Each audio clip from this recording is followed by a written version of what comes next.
திருச்சி மாவட்டம் சமயபுரத்தில் தனியார் விடுதிகளில் காவல்துறையினர் தீவிர சோதனையில் ஈடுபட்டு வருகின்றனர். இது தொடர்பான அண்மை செய்தியை பார்த்து வருகிறோம். இது குறித்தான கூடுதல் தகவல்களை நமது செய்தியாளர் கோவிந்தராஜ் வழங்கிட கேட்கலாம். கோவிந்தராஜ், வணக்கம். உங்க விரிவான தகவல்கள்.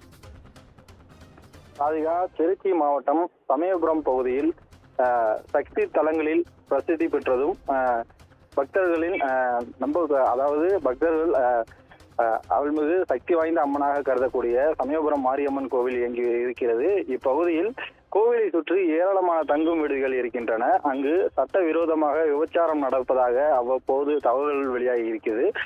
இதனை அடுத்து திருச்சி மாவட்டம் சமயபுரம் பகுதியை சுற்றியுள்ள 28க்கும் மேற்பட்ட தங்கும் விடுதிகளில் விபச்சாரம் நடப்பதாக போலீசாருக்கு கிடைத்த தகவலின் அடிப்படையில் டிஎஸ்பி தினேஷ் உத்தரவின் பெயரில் திருச்சி மாவட்ட காவல் கண்காணிப்பாளர் செல்வ நாகரத்தினம் உத்தரவின் பேரிலும் தொடர்ந்து அப்பகுதியில் சோதனையை மேற்கொண்டனர். அப்போது சமயபுரம் காவல் நிலைய ஆய்வாளர் ரகுராமன், லால்குடி அனைத்து மகளிர் காவல் நிலைய ஆய்வாளர் ஜெயா, சிறுகனூர் காவல் நிலைய ஆய்வாளர் குணசேகரன் ஆகியோர் தலைமையில் 28 விடுதிகளிலும் திடீரென உள்ளே புகுந்து சோதனையானது நடைபெற்றது.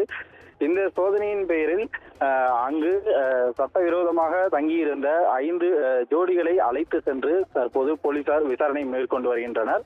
3 அணியாக பிரிந்து போலீசார் இன்று நடத்திய இந்த திடீர் சோதனையானது சமயபுரம் பகுதியில் பெரும் பரபரப்பை ஏற்படுத்தி இருக்கிறது. அதிகா, உங்க தகவல்களுக்கு நன்றி கோவிந்தராஜ்.